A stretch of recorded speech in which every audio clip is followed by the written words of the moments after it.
Cafe Tehran by Mehrdad Khameneh. Moonlight Drips. In 2019, we had no public space for rehearsals or performances. We didn't want to involve anyone outside our group. Everyone working with us knew exactly what they were risking. So we met in the four walls of our homes, planning, rehearsing, dreaming up the next project.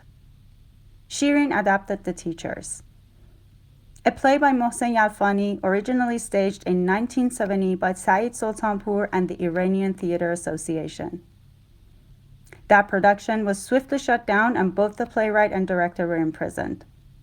In Shirin's version, time blurred. You could see the 1970s, but you could feel 2019. Teachers were organizing, their protests gaining strength across the country. We decided to film The Teachers inside our home. For 3 months, we rehearsed in our living room, and when the time came, we put up plasterboards, transforming the space into a makeshift television studio for a teletheater production. My mother, who lived with us, had suffered a stroke a few years earlier.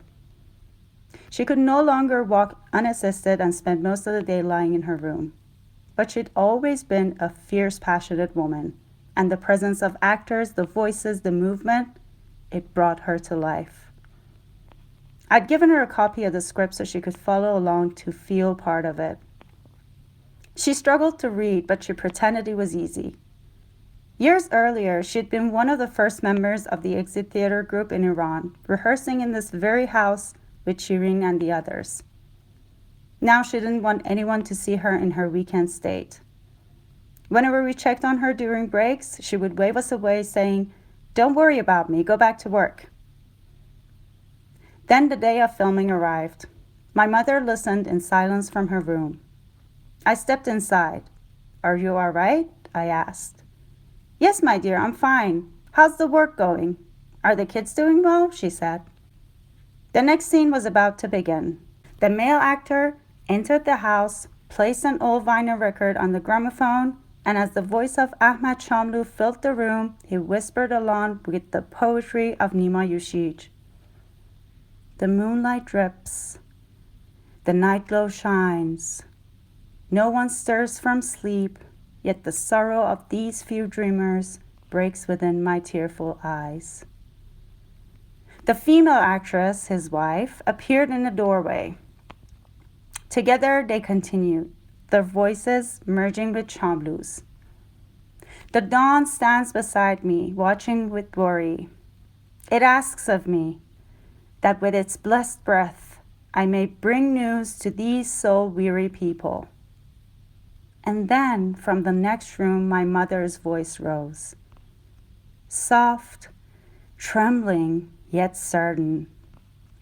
O delicate body rose, which I nurtured with my soul and watered with my life. Alas, now it breaks in my arms. We froze. Her voice, fragile yet full of something deeper than memory, filled the space. No one spoke, no one could. Our throats tightened. Cut. Footnotes. 1. Ahmad Shamlu was a renowned Iranian poet, writer, and journalist, widely regarded as one of the most influential contemporary Persian poets. His works are known for their deep philosophical themes, humanism, and social activism.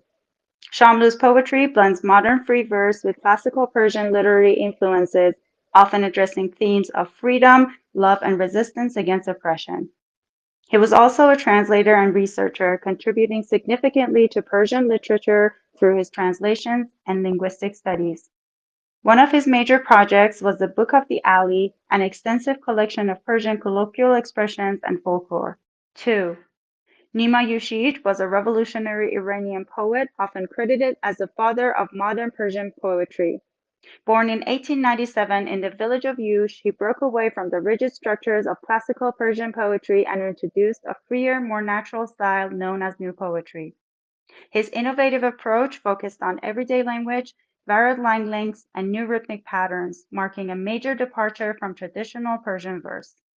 His most famous poem, The Myth, published in 1922, was a groundbreaking work that laid the foundation for modern Persian poetry. He later developed his unique poetic style, which influenced generations of poets, including Ahmad Shamlou.